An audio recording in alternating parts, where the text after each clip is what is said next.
Okay. And we are live. Coming to you live from the great state of Wisconsin is a very special Overdue Sports Show. I am your host, Will Massa. To my right, the man behind the madness of Discuss Baseball, our very own Boston Red Sox fan, Sam Fosberg. Below me, we got Mikey, OC Baseball, big Mets guy. How we doing, boys? Good, man. How are you? Fantastic. We got a very special show tonight. We got an MLB mock draft, first round. We're going through all 30 picks. We'll talk about each player. We're just going to rotate taking picks and share who each of us has at each spot, but we'll just dive into each person's individual pick. So I'll be leading us off on pick number 1. Let's dive right in. Cleveland Guardians, they hit the lottery this year. They're in first place in the AL Central, and they managed to have the number 1 overall pick. You can't go wrong here. They're kind of playing with house money. I got him taking Charlie Condon, utility player out of Georgia. Won the Golden Spikes this year, has done everything, shattered the single season record for home runs, hit 433, 556, and a 1.009 slug, 37 bombs, 78 RBIs. I just don't think they can go wrong. You're playing with house money. You might as well take the biggest bat you can have there. And he offers a lot more positional value than Bazana, so that's why I've got Condon there. This draft is so interesting. It's not really like drafts in years past because whoever the Guardians take first is going to affect the rest of the draft so much. Like chaos will ensue. Whoever they take, I'm expecting them to take Travis Bazana, but they could very well take Condon. And I've also seen them mock with Weatherholt a lot just because he'll be cheaper. I think he'll take kind of a lower slot value money, and with a smallish market type team like Cleveland, like they're going to want to, save a couple million maybe and kind of get frugal with it. But I really like this pick. Condon, I mean, it's super safe. He's hit everywhere he's been, right? The power tool is obviously off the charts. The hit tool in general is off the charts. I mean, if you're picking Condon, you're essentially getting a player you can plug into your lineup right away, in my opinion. I mean, like I said, you at the very minimum, you got to take a shot on a guy, right? Like Sam said, like this draft is going to be so crazy, and where they go is going to completely determine the path the rest of the top 10 goes. But I personally have them going Bazana as well. I do think he's a safer pick, and I have seen some concerns with Condon's contact and whiff rates kind of against like better spin. I saw that recently in someone that had him as low as 4 on their board, but that was well after I was kind of set on Bazana. Some people are like Sam mentioned, like seeing Weatherholt go 1, Chase Burns go 1 just to take the cut. I just don't really get it that big of a cut. I think it might really just be smoke, because if that's the case, then you see a guy like Bazana is kind of been the odd man out in recent mocks as falling to the Athletics at 4. And I really think that might just be an attempt to lower his floor, because that's kind of what the deals are all based off of, like where a guy is like definitely going to get picked by. Like if he's going to be picked by 10, like you're looking at like a little over 10 slot value type of thing. And a lot of the experts this year are talking about how the prep class isn't as great. So I don't really see, if everyone believes that, why, and if the Guardians were to believe that, they might think this prep class is unreal. But if they are kind of in the consensus opinion, have a consensus opinion on the prep class, I don't see the point in taking like a guy to cut a $2.5 million discount. It doesn't really make sense to me. Like if you think Bazana is better than Weatherholt, that's where I see this going. You think you're getting the top guy on your board and you're going to be able to cut a decent discount because you have just thrown so many smoke screens out there to lower his price. But I think it's, at the end of the day, still going to be Bazana. I think he's the safest or second safest player in the draft. So that's where I would be going with it. I get that for sure. And like, I'm so excited for the draft. I'm sure you guys are too. And like you said, like it could be, it could even be Chase Burns. The Guardians are so good at developing pitchers. If they get their hands on Burns, some of those guys in that organization are thinking like, oh my God, like Chase Burns is right in our lap. Like we got to take him. Like he's the next Shane Bieber.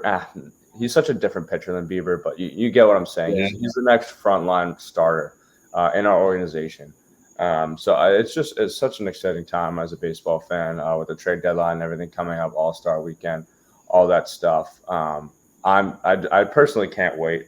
And I can't wait to kind of get into the second overall pick right here to try to move this stuff along. I mean, Bazana, or however you pronounce it, he's my number one on my board, and I'm going to have the Cincinnati Reds taking him at number 2 if obviously this mock goes the way it does. And don't sleep on Will Massa with drafts because he killed the NFL draft. I don't know how he did that stuff. But Bazana, he's hit everywhere he's been to, kind of similar to Condon. My biggest thing with him is that, he was so good in the Cape Cod League last year in 2023 with the Falmouth Commodores, 6 home runs, 31 RBIs, swiped 14 bags against some of the best defensive catchers in the country. He hit 375 in a wood bat league that is very pitcher dominant. He one-dotted in the league too, 1.037. And I mean, at Oregon State, obviously this year, I mean, you saw what he did, 28 home runs. He hit 407. Like Mikey said, he's such a safe player. And I just think this is kind of the smart pick for the Reds right now if Condon gets taken at number 1. Yeah, I've gotten some flack for not having Bazana at 1, and my big knock on him through all of this has just been positional handcuffing. Like, he's uber athletic, but I think he's a true second baseman at the next level. He won't be a shortstop. I think he'll be a really good up the middle guy with De La Cruz. That would be such a fun up the middle. Jonathan India is like hot and cold. I think they should actually just sell him right now because he's playing well. I think he's good as gone soon enough. Yeah, and so he can fill that hole. I mean, he'll be pro ready in a year. I mean, he's really a pro ready bat, and he plays a really good defensive second base, but you can't really put him anywhere else. And I saw people complaining that, oh, he's athletic enough to play outfield. It's like you don't reach for a guy at number 1 overall and then hope to turn him into an outfield because he's athletic. Like I think he just fits. They might be doing that with Charlie Condon now. Yeah, but he played a good outfield this year. He's shown he can play it. It's just whether or not he'll be. He made some really athletic plays. Like honestly, Condon did. Yeah, a lot of people got so much better. Catchers out there. A lot of people admit that they were well off on the athleticism there. Yeah, so much better in the outfield. But I like that Bazana pick at 2. I think he's a much better fit in Cincinnati than in Cleveland. Originally, I liked him or Weatherholt in Cleveland because I was kind of questioning Andres Jimenez, but he's been really solid this year. So I really like the fit. I mean, if I was going to pick another player to kind of fit in with the Reds, it would be Weatherholt. No doubt about it, just because of the money aspect thing too with him. And I mean, he was kind of the 1-1 guy. Before he went down with an injury, and it's not like he really played that bad this season at all. He raked. He played so well that even after all that, he got himself back into the 1-1 conversation. And what's his Sorry, I'm forgetting. What was his injury like? Exactly? Hamstring. It's been lingering long. Okay, it's lingering. He's got a long history of that hamstring injury, from what I've read, which is, I guess, probably the biggest concern you'd say, and the biggest reason why he's going to end up probably being a higher discount pick. But I don't think a positional value I definitely get. I think that's a proper reason, especially like a team like the Guardians, I believe, are very model heavy. But I don't think like Andres Jimenez specifically being a good reason to turn away from him. I think Bazana is easily the best hitter out of that core of like bat first, power second infield prospects they have. And like at the very minimum, like you can move Jimenez to short. Like I know I read something like he prefers second or to short or something like that, but he's still going to be at the very minimum serviceable at short. Or if Bazana just proves to be that good, like Jimenez has a very tradable contract. So. Can we talk about, before we move on to OC's third pick, just how lucky the Guardians are right now? I mean, such a good record, such a good year for them, and then they're either going to add Condon, Weatherholt, or Bazana. Like it's stupid. Or like, there's a pick of the litter. It's crazy. There's so many good options. I mean, if they were literally just playing with house money, like they can do whatever they want. It won't be a bad pick. Totally. I mean, they have the track record that if they even took an arm, that no one should be questioning it, really. Whether it's going to work out. I mean, you get Chase Burns, like I said earlier, in that organization, it's going to work out. Yeah, endless play. OC, let's see the pick. Yeah, so I think this might be like the most consensus, actually, of these first three picks. But I'm I'm gonna keep it pretty simple. I really hate the like Chase Burns to go with the arm route, so I'm gonna go Jack Caglione. I mean, I think it's really simple here. I don't think that they have a very great like infield depth wise. I mean, like they got Yanquiel, but he's also like supposed to be an outfielder, and the outfield depth is so great that I think maybe down the board you go with another outfielder. I just also think like I know people are concerned about the chase rate, but like the contact quality with such a big frame and being able to have a sub 10% K rate in the SEC is like absurd. Like, yeah, he might chase more and whiff more, but like I still think it's so impressive that was he like 6? Is he 6'6" or is he like 6'4"? He's something like that. And like you said, like the chase 6'5". rates are a bit concerning. He's going to chase that high fastball a lot, but he's also going to catch up to it a lot, and he can match the breaking ball. And I love this fit. And I don't know, Will, if you had him at 3 in your mock too. Yep. I think we all did. But like, dude, he just seems like such a This rock. is my favorite. This is my Like, favorite dude, like- fit in the whole draft. Like, like the Rockies are like looking at the long balls that he's hitting and be like, oh, that could go even further in cores. I mean, like Yeah, exactly. they're not the smartest organization, but they're gonna try to Exactly. take a sexy pick to sell tickets. I'm not typically huge on like the power in Coors Field, but like they don't really have a first baseman in that org. I mean, McMahon might get traded, and I'm not even talking about prospect wise. Like I don't see anyone that's like Is Tolia even like considered a first baseman anymore? Is he more like an outfielder? Like He should be at Michael first, but they've been Tolia? plugging him in the outfield. But okay, I think he can stick in the outfield. I mean, you've got Chris Bryant and Charlie Blackmon like rotting away. yeah. And Elarus then, Montero has proved Elarus to be Montero's terrible. He's like one of the worst qualified hitters in baseball. Yeah. I think this is just like a perfect fit for them, and I just don't think the pitchers in this draft work with them. You know, like even Burns' slider is more of a depthy slider. It's not really a sweeper, and like most people should be aware of like the science that sliders perform better than curveballs and cores, but sinkers and splitters / changeups kind of reign supreme. And I just don't think either of the pitchers here are really like. I don't think I couldn't possibly fathom taking Hagen Smith this high, so I'm really left with Chase Burns, and I just couldn't do that. I just don't think it's fit. I mean, they have so many outfield prospects. If you go more hitters down the board with this draft, like you just get such a deep offensive farm. Like you just go trade when your window opens in 2 years, maybe hopefully, like you just go and unload those prospects for the Garrett Crochet of that year's deadline. That's why I think the direction should be at the way things stand with them. And I think we're all had this pick in our mocks. So I think we did. I love that pick. Yeah. All right, Will, you're up at number 4. Number 4, the Oakland A's. I got him taking J.J. Weatherholt, infielder out of West Virginia. I think that he's a perfect fit there. I mean, you end up running out an infield, a future infield of Jacob Wilson, Zach Geloff, and J.J. Weatherholt. That's your future infield. Like, that's awesome. That's exactly what the A's should do. He is one of the top 3, if not the best pure hitter or most balanced hitter in this draft. Like, absolutely mashes the ball. Played limited this year, like we mentioned. He hit 8 bombs, 30 RBIs in 36 games, hit 331, 472, 589, but he's proved that he can do it over time. And there was reports in the preseason that he was going to bounce to shortstop this year. Like, he has the ability to play any of those 3 spots. So I just think it's a really good fit for the A's who need pro-ready guys. I said it last year. I had them taking Jacob Wilson, and they went with him. Like, they just needed the most pro-ready bat on the board, and I think that's what you get with Weatherholt, and they can't go away from that. Yeah, and like this is kind of like a sort of a best player available to me, and like obviously the A's had the best odds in the lottery, and they didn't get the first overall pick. But I feel like if you're sitting in Oakland and you make this pick, you kind of feel like you did get the first overall pick, just because the player has such potential to be sort of that type of guy coming out of this draft.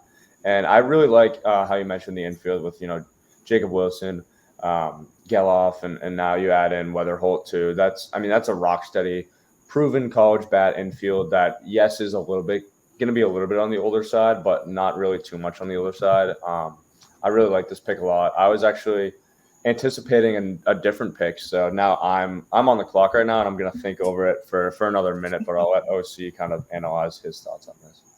Yeah, I'm not going to take too much time on this one. I just talked your ears off on the last pick, but I think it's a really interesting pick. I never even thought about this one.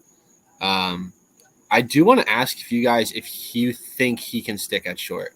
Like you kind of said, like Wilson. So I'm assuming you're talking about Wilson staying at short and JJ bouncing to second or third, depending on how they might be able to mix it all up because they're all athletes, quality athletes, so they could be able to handle each of those three positions, I think. But I know Weatherholt, the conversation's been second or third, not just second. So, I mean, him and Geloff could be switching back and forth all the time. But do you guys think, like, if it's not the Athletics and I mean, like, if it was the Guardians, like, do you think he really should stick at short, or would you still probably move him to second? Because the Reds and Rockies both have their shortstops kind of at the future, defensively at least speaking. But I would move him over. I would have him play second or third. I think he'll be a really good third baseman. He's got a plus arm for a second baseman. So I think you stick him in one of those two.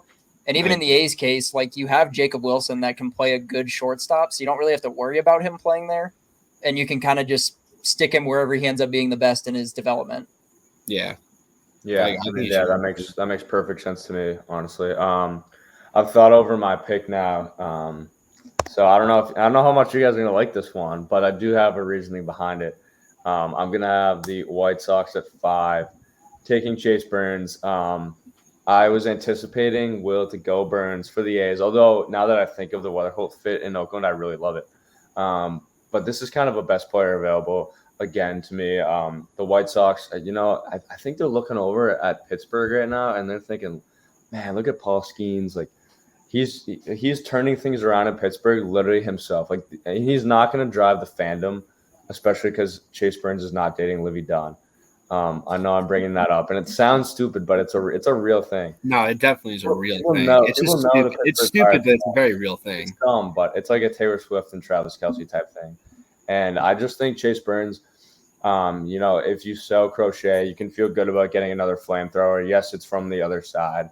But Burns is so big league ready already, and they kind of just need to go best player available right now.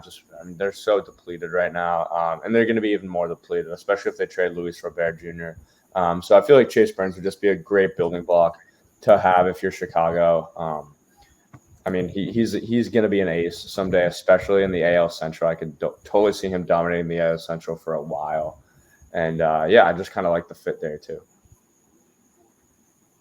Yeah, I like that. I actually had the White Sox taking Braden Montgomery because I think we're looking at it similarly with, I mean, rumors of Robert and Crochet getting dealt right now. So I think you can address either one of those and either take the power hitting outfield that kind of matches that Robert-ish kind of fit, or you take the best pitcher in the draft or one of the best pitchers, highest ceiling anyways, and Chase Burns. So I think they can address it either way. I like that Burns pick. I mean, when he's on. He's got probably the best slider in the draft, like just disgusting. My only issue with him is that when he misses over the heart of the plate. And I know his ERA doesn't reflect that in college at a 2.7, but I mean, it was pretty evident in the starts where he would give up 4 or 5 runs. Like he misses with that fastball, and it's 103, but it's middle. Like he really misses with it when he misses. So I think he's going to get. I think he is further away than some people think with that. But I still like that fit a lot. I mean, I don't think the White Sox can really go wrong either. They need a lot of help. So best player available kind of thought. And yes, the fit makes sense, but I could also see, the White Sox taking him and rushing him, thinking that he's more ready than he should be, and it just ending up to be a disaster just because they're such a dumpster fire of an organization. They could totally ruin him. So that's just not an organization I personally would want to be drafted into. I think they've turned a new page. I think a lot of people are kind of not sold on Chris Getz yet. I know I've seen a lot of hate towards him. Are you a Chris Getz believer?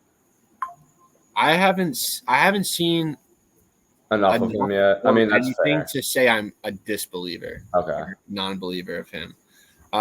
But he's brought in his guys. I think they've done some turnover. I know they brought in some coaches at both major and minor league levels. And it obviously, minor league doesn't obviously translate to major league, but there's something to say about having one of the best performing farm systems in the league. Like their AA team is unreal. I'm pretty sure they have the best record in at least AA, if not all minor league baseball. So is that the Knights or is that their AAA team? believe it's the Knights. I can check real quick. AA. Oh, the Barons are AA. The Barons, or the Birmingham Barons. Okay. Yeah, and then the Charlotte Knights are AAA. I don't think Burns is the wrong pick. I think that's the rumor mill pick. I've seen like them targeting the college pitchers or the blue chip preps at that pick. I had Nick Kurtz there. I just think that when I said Bazzano is one of the two safest picks, I just feel like Kurtz is probably the other one, and he's gonna slug, and I mean the dude takes his walks, and he's not gonna be over aggressive. He's not gonna chase the long ball from what we've been watching at Wake, and I just think like you go get another slugger to really bookend that team, and when you when you get rid of Robert, that's who you go with.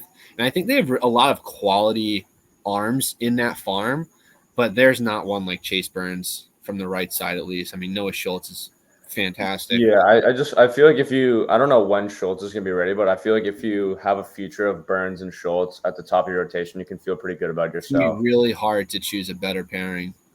But I do really like the Kurtz fit too. I mean, with that being said, though, let's see what you got at 6, if you got anyone in mind. Yeah, I was seeing a lot of like rumor mill stuff with 6, whether it was going to be, are they really like going after the college arms now?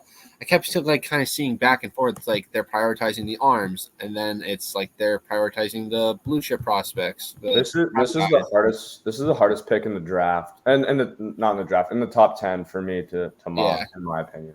And my go-to kind of like draft and amateur kind of info, my plug is probably going to be Joe Doyle over like Pipeline, and I think Pipeline is kind of leaning the other way, like arms. But since Burns is off the board now, like I'm going to go Connor Griffin. I used to kind of like Rayner better, thinking there was a little bit of hit tool question mark about Griffin, but finding out that he's like 8 months younger and everything too, and he's definitely more tooled up, you could just argue that Rayner might be like the safer hitting prospect, like definitely going to hit a better chance than Griffin. But I mean, this is unreal. I think if you're looking at tools wise, I'd struggle to see how the Royals aren't thinking like this is their center field version of Bobby Witt. So I mean, I feel like I could totally see it. Like you said, like it's so fun. Like I keep saying this, but like he could very well end up to be the best player in the draft. Like he totally could. Yeah, he's so tooled up. Dude, how many stolen bases did he have in his high school season? Like 80 or something like that? Like, it's actually absurd. 83, somewhere in those two numbers. Yeah, I mean, it's just the fact that like we're in the 80s talking about it is nuts. And he throws gas.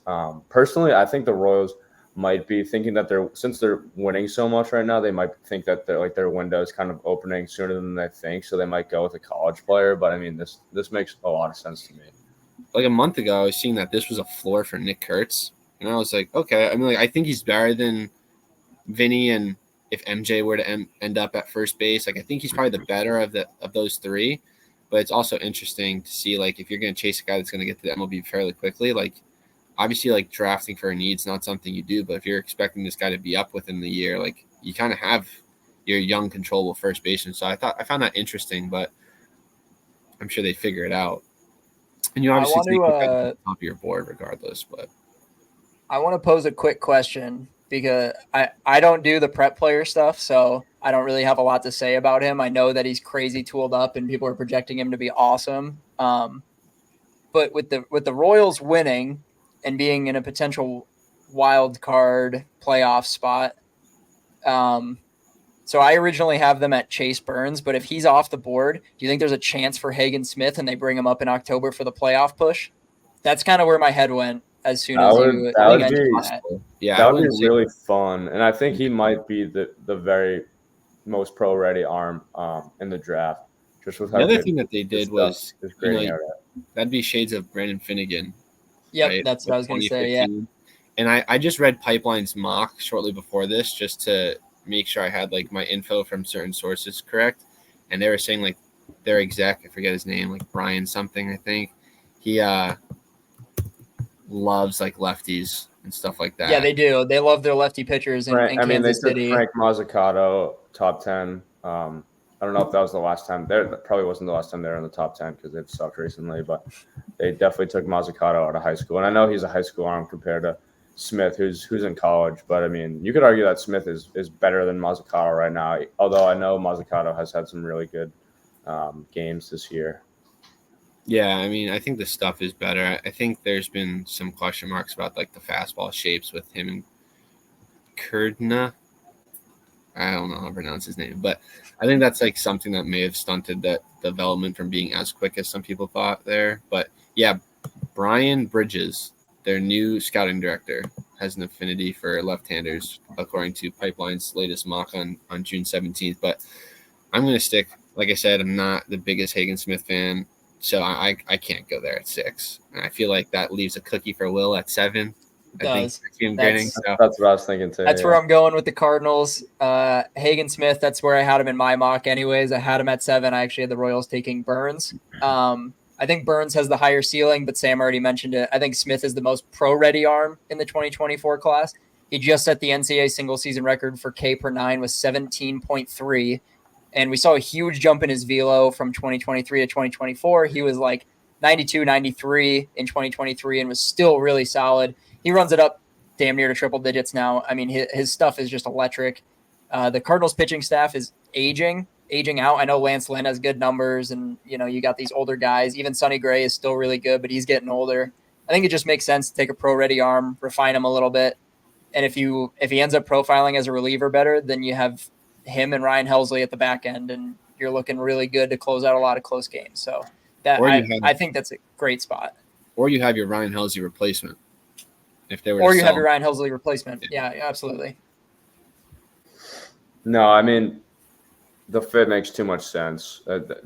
They have needed pitching over the past few years, and they have Sonny Gray now. They're losing Lance Lynn, assumingly. He's on a 1-year deal. Same with Kyle Gibson, too. You're going to need rotation guys, and you're going to just any arm needed. I mean, Smith is like OC said. There's some concern with the fastball and how it's going to play at the next level. But I mean, the strikeout stuff is silly. Some of the games that we had were just they were talking about Kudna and Mazzucato.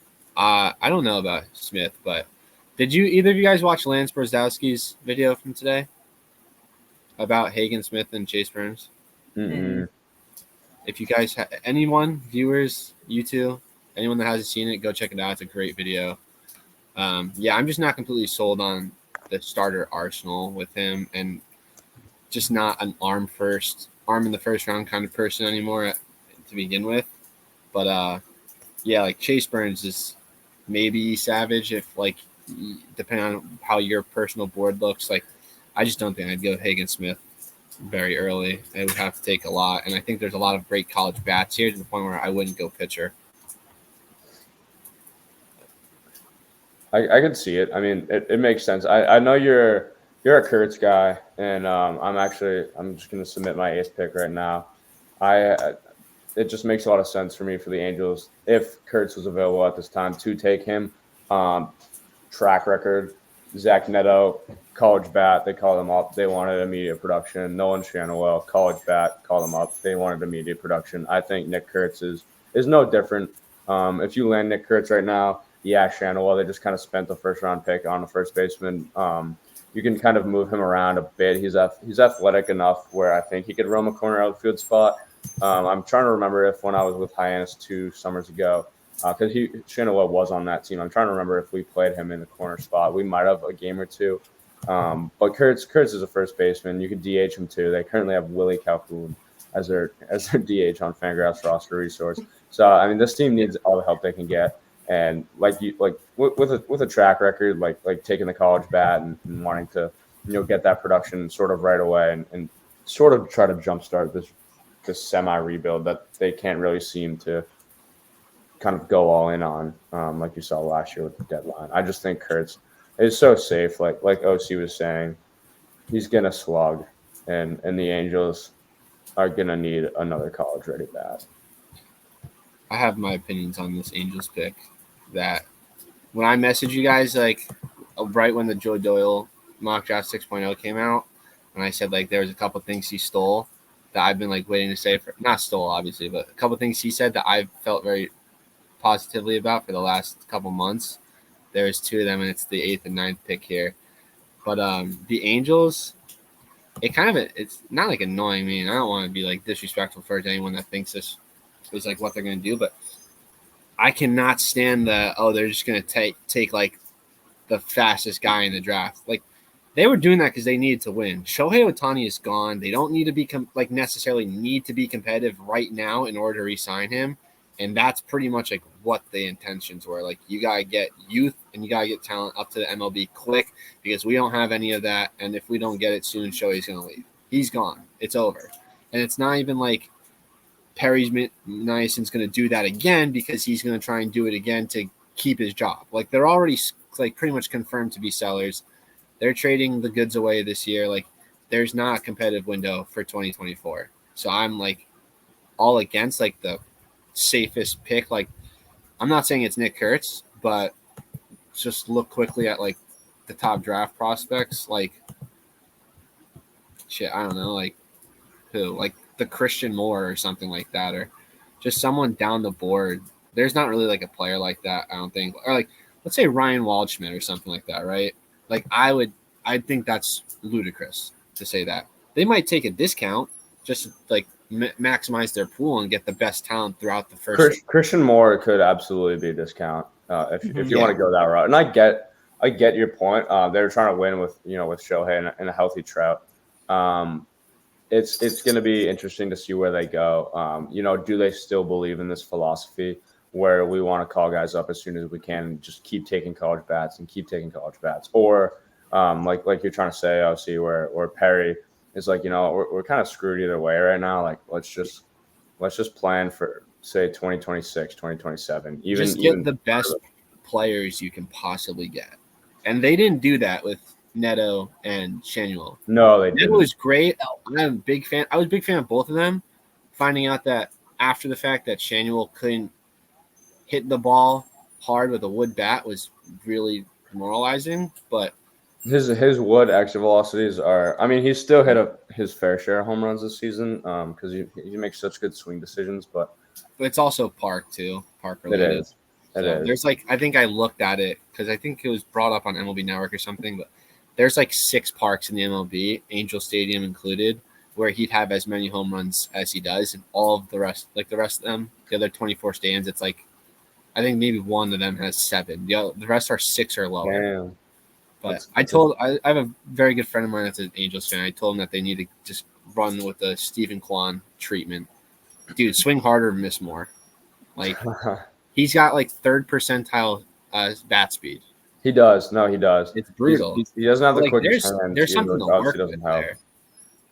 He clears balls up. It's just he doesn't hit the ball hard enough. Do you guys think the Kurtz fit could make sense? Like, Especially because the early returns have been really bad with Shanuel, I would say. Yeah, I've got them taking Tibbs just to replace an aging Trout, but I think that you can go Kurtz, Tibbs, or Christian Moore, and it makes sense for them. Guys that are really strong in certain areas and can actually like produce for them, but they don't need to produce this year. They can kind of let them sit and marinate for a year or so and then bring them up. Yeah, I mean, the pick, I don't think it's wrong because, like I said, like this organization in a position where they need to take the best talent that they can find.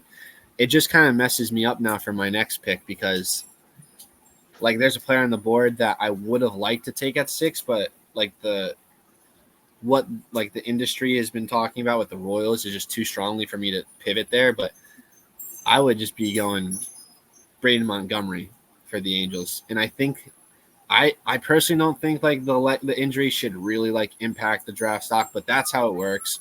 I'm not one to really buy into it unless it's like a torn ACL type of thing that's really going to limit athleticism and stuff like that. But like it's a clean break of his tibia. Like from what I've read, like they're expecting him to fully recover and everything. So like Braden Montgomery might be like the best combination in the class of just top tier talent and discount ability. Because now I mean, like you said with the discount, obviously, like if they want to go cheaper route, I feel like Montgomery's right there. He's still really good. You save a little bit of money, and then you sort of start building for the future with your second and third round picks. I don't even know if they have a comp or not, but that would actually make a lot of sense to me too.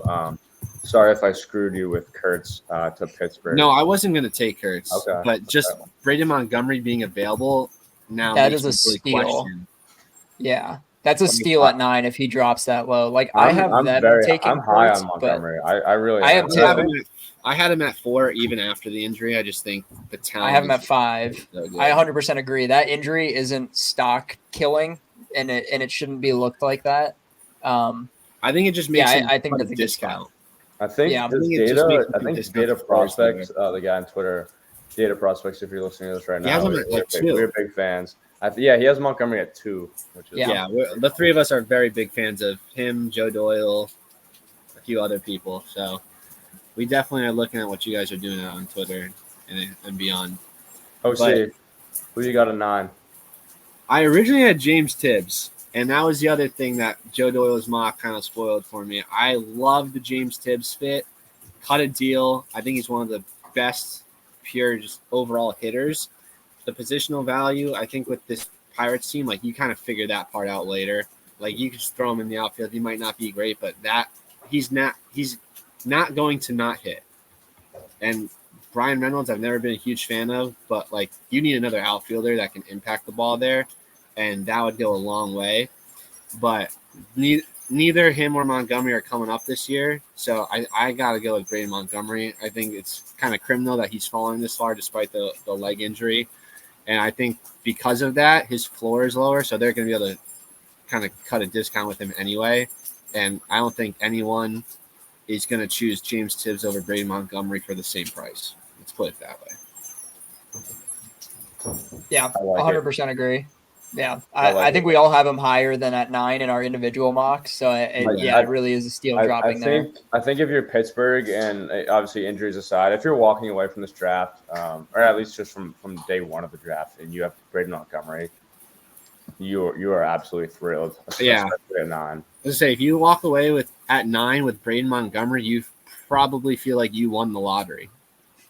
I mean, it's crazy. And it's so interesting. This draft is so crazy because there's so many top 10 picks right now where you could one team, not one team, like there are probably going to be 5 or 6 teams in this top 10 that are going to walk away and be like, we just got the best player in the draft. Exactly. Yeah.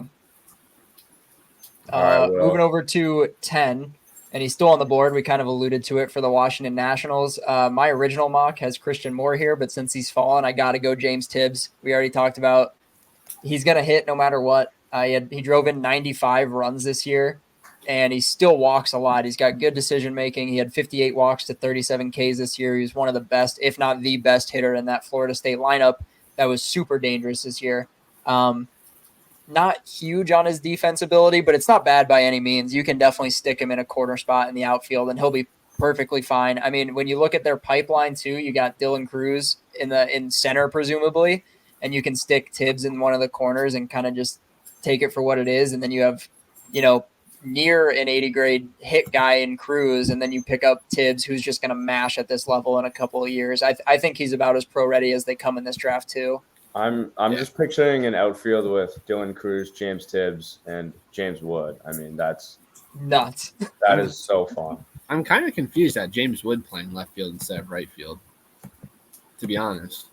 Like, not what you said, but in in the real world, like that's what they're kind of doing. When Dylan did he start at left field sliding left instead of right, and I was like, all right. But I'm sure with Tibbs in the fold, they would almost certainly move Wood over to right field. But that was just Tibbs would be left, Cruz would be center, and that would be real, and that outfield would just absolutely rake. Yeah, absolutely rake. Very interested to see where you go here. Yeah, no. So I'm on the clock at 11 now with Detroit. So outside of the top 10, and honestly, it might be kind of boring, and I'm not super educated on the prep guys, but I'm gonna go Bryce Rayner at 11. He's a shortstop. You screwed up with Javier Baez. There's a chance to move on now. And yes, he's 18. He's still a ways away. But you can kind of look at your fan base and be like, all right, like yes, the product on the field sucks and he's expensive, but we got this guy coming. And I don't know. The fit there makes sense for me. I think Detroit's kind of in a position where they should probably just go with the best player available and in a safe, and not a safe pick. I guess Rainer is a safe pick just because he's so athletic. But I think if you're them, there's not really a reason, especially with kind of the Royals starting to play really well and finding the score. There's not really a reason right now to sort of try and rush.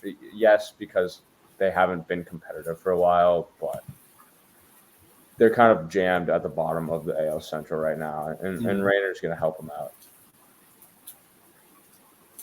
Yeah, I mean, this is what I had too. So. I like that. I have them taking a college bat for the same logic with the Javier Baez move, but I just think with some of the disappointments that they've had offensively, like in Torkelson, like who knows if he's a bust or if he just is struggling right now. I'm kind of leaning towards bust at this point.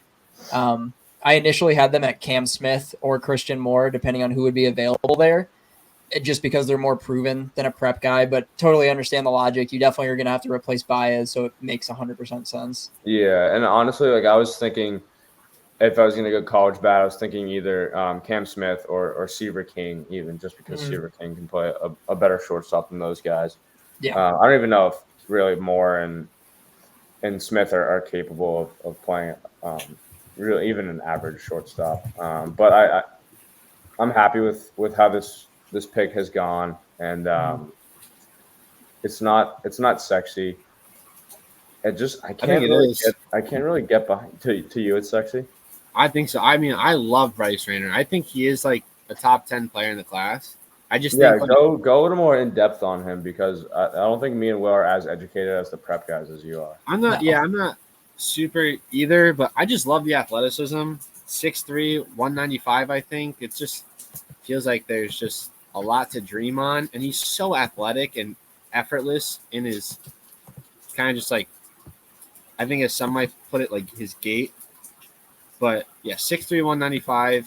He's just a fluid mover down the mound too. And it's like you kind of have a couple ways you could go with this. Like if he's not hitting, like you could still put him back on the bump. Or I think they're both talented enough, him and Griffin, that you just let them do both for the time being and kind of see what clicks. They both want to be hitters and positional players. They both want to be shortstops, even though Griffin probably more likely goes to the outfield, especially with the Royals. But I love him. I love the ability to hit. And I think there's at 6'3", 195, there's more projection left and there's more room to add strength. And I mean, he kind of looks slim too. So I think there's definitely there's definitely room for him to fill out with his frame. And I mean, he's a Harvard Westlake guy. So what Harvard Westlake guy isn't which Harvard Westlake guy doesn't pan out? They all do. So they're gamers. And I mean, it's just easy arm strength at the 6. And I think this is like a shortstop that's going to hit. Maybe not as much as Jackson Holiday, but like maybe a grade less hit-wise, but better in the field kind of all around, potentially. I just love him. I'm a big fan of him, but obviously he's not going to get anywhere near my team's pick. All right, well, you are on the clock now, though, so let's see. Yeah, I got a big decision here. I kind of got to choose between past, I guess, industry rumors and current industry rumors. I think ultimately I'm going to stick with my personal philosophies here, which is going to kind of override what I used to think was going to happen here. And I'm just going to go Christian Moore. Word around in multiple places is they're a big fan of Moore and really targeting the college bats. But if it's not the college bats, it's Trey Savage, which is the guy I'm battling with. I'm a huge Trey Savage fan. I think it's a full pro arsenal, and I think he's just going to be like a guaranteed MLB starter. How successful, where in the rotation he stands, that's kind of up for debate. But I think he fits the Red Sox really well.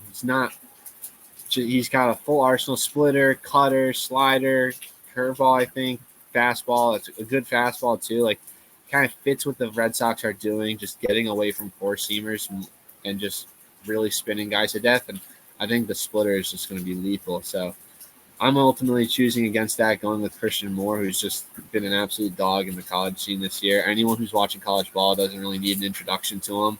The dude rakes, and he can put balls out really quickly. So having him at second base just seems like money for them. You got Rafi at third. You don't have to worry about positional value because you have a pretty set infield for the future.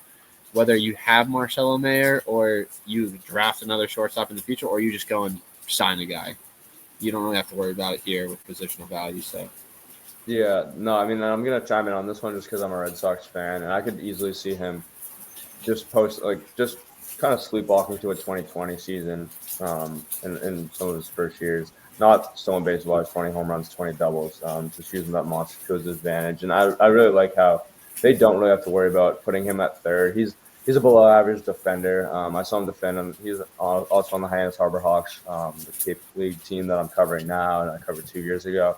And he struggled a little bit in the Cape, but there was still a lot of swing and miss in his game. And I talked to our baseball ops director, who's a Sox scout this past spring, and he's not affiliated with the Sox anymore. But I can kind of confirm to you that they're definitely interested in him. And like I said, there was a lot of swing and miss in his game, but he really turned the page on that, especially towards the stretch. And he's so clutch, man. Like, you just feel like the Sox kind of need a clutch guy, not like a Big Papi-esque guy, but maybe like a Dustin Pedroia type guy who's always going to come through, and he's not afraid of the big game. Like, if you're in the Red Sox front office, you're like, this guy is not going to give two shits about playing in a big market. He's not going to be afraid of playing in a big market at all. So I like it too. And Inya Savage is probably what I would have gone with for a few different reasons. Just that like you said, his arsenal is so good, and I just think they're going to keep trying to have Andrew Bailey mold out these guys his way. But I like the pick. yeah, I think you got 19 other rounds. Like, Daniel Egan is probably going to be like a guy that they covet if he makes it to them in the third, or in if they have a comp second round pick. I mean, like a compensation pick. I don't think they do, but who knows? Like, a guy that can spin it later in the draft, they might be all over him. Who knows? Totally. And I mean, as a Sox fan, I'd be fired up if we took more. But for the sake of time, I feel like we should move on to 13 here over with Will. I'm really excited to see what Will does here. I have no idea where it's going. So the Giants were interesting to me because they've called up so many players that have been red hot this year. So I kind of think they're actually going to stray away from a bat and go with an arm. The Blake Snell thing is just an implosion on the organization. Who knows what Jordan Hicks is going to be like in the back half of the year. He's been incredible in the front half, but we've never seen him as a starter. I actually initially have them reaching for Brody Brecht here in just a really high ceiling guy, but with Trey Savage still on the board, this would be just a slam dunk for San Francisco to be able to draft Savage. They play in a pitcher's park. I think he would be a great fit there. I mean, he is Mr. Consistent of this draft. He's dominated every single year at ECU. And just because they're a mid-major doesn't mean they don't play the good competition. I mean, he shoves against every Power 5 team he faces. He had a 154 batting average against this year. Hardly walks guys. He walked 32 over 93 in a third innings with 145 strikeouts. He's just disgusting. His arsenal is complete. I think it would be a really good fit for San Francisco if he's still on the board. And I think they can pass on some of those hitters like Cam Smith and Seaver King. If a guy like Savage is still on the board, I think it would be a really good fit. Yeah, I mean, I like it a lot. I mean, it makes sense. You're kind of leaning towards a disaster of a contract right now with Blake Snell, although he's so inconsistent year in and year out that you don't really know how the future is going to look with him just based off of that. And he didn't have a conventional offseason. I get it. But that's also on him for signing late. And it's on Scott Boras too, who is washed up, by the way. His arsenal is great. I think he could pitch in San Francisco for a long time. You put him, like OC said, you don't really know where he's going to land rotationally, but you know for a fact that he's going to be an MLB starter for at least a decade. So it's not sexy, but it's a needed pick if you're San Francisco, I think. And I'm on the Cubs right now at 14 here, and I'm struggling a little bit. I will admit, just looking through their farm system right now, They have 3 pitchers in their top 10. Cade Horton obviously seems pretty pro-ready to me, at least. He's in AAA right now, it looks like. You went with a college bat last year in Matt Shaw, who's going to be very good. Owen Kasai, I don't know how to pronounce it. If you guys do, please let me know. Casey. Casey, okay. He's a guy I really like too. And I know I didn't mock him super high on my Twitter, whatnot, on my Discuss Baseball thing. But I'm going to go with Vance Honeycutt here. I just think it's fun, man. I want him to play in Wrigley. I want him to play in a big market. I want him to play like where there are true baseball fans. And, dude, I just picture him in Wrigley, man. I know you have PCA. I know you have Bellinger. I don't know what Bellinger's future looks like. And I don't even know if this pick makes a whole lot of sense to me. I just like gut feeling right here. I'm just going Honeycutt, dude. I was about to bring up the PCA thing. I think if you take Honeycutt, you have to commit to him playing center, and then you move PCA. I think Vance Honeycutt can be the best player in this draft in the MLB, depending on how he gets developed. He is hands down my favorite player in the draft. I've had him in my top 7 at every step of the way, and I had to drop him for the sake of this just because of the swing and miss issue. But dude, he's a top 3 talent with one big issue, but he's a legitimate 5-tool guy and can easily be like one of the faces of baseball in the next handful of years if he gets developed properly. Yeah, totally. I know you're a big Honeycutt guy, Will. I need OC to kind of chime in on this. Dude, I love him too. I mean, both of us, he's like one of our favorite players in the whole draft.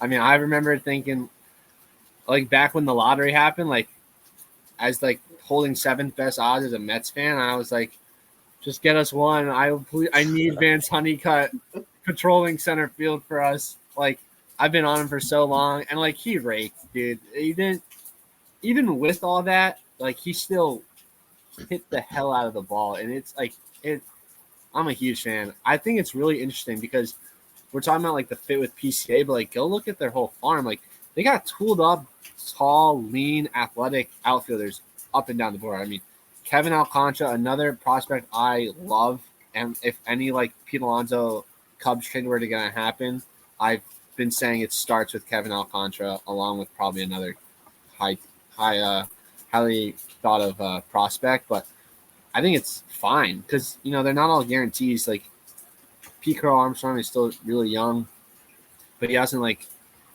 really broken out yet. There's still time, obviously, but like, hey, if that doesn't work out for some reason, at least not in Chicago, like then you got PCA to go and just catch everything that comes within the center field vicinity. So I don't have an issue with it. I'm a big fan. What's really interesting to me is because none of us are huge prep guys, but like seeing mocks, like with the way the board has fallen so far, it seems like if this was reality, this was a real draft, 13 and 14 in some order would be Savage and Cam Caminiti, which I've seen the Giants and the Cubs would be like the floor for Cam.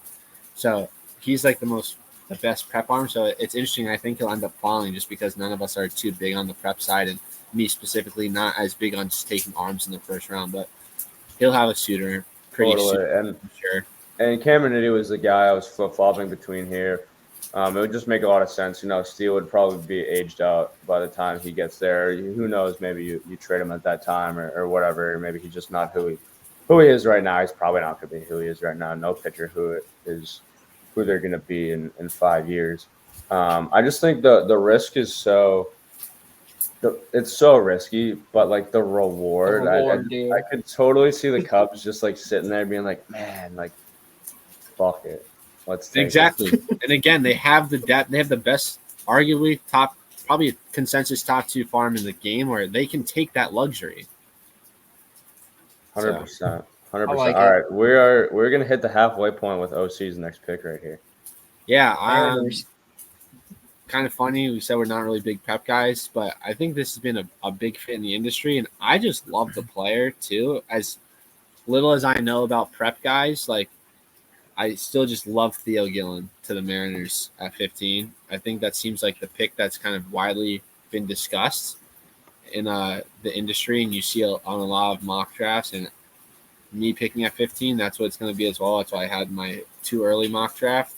But I mean, the dude can just hit, and people are saying he won't be able to play shortstop, and he may not even have to with the Mariners organization. But I mean, coming back from a shoulder surgery, you don't really know exactly how things are going to shake out. But I mean, this kid can hit, and he's big. I mean, I think he's six.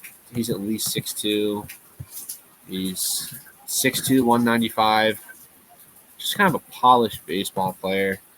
Not going to go too much into it. I have him listed as utility here just because we don't really know how that's going to shake out with his arm, but he might even move to the outfield. He's got the legs to play in center. Theo Gillen is already a Mariner in my mind. I just think this fit makes a lot of sense. They can't really they haven't been able to hit big on. I mean, they tried Colton Wong, buying him. Rojas has been kind of up and down, although he is having a bit of a better season. I just don't think you can really, especially defensively, long-term. I just think it makes a lot of sense. You get your homegrown infielder, and like Mikey said, he's utility, so he's athletic enough to kind of play all around.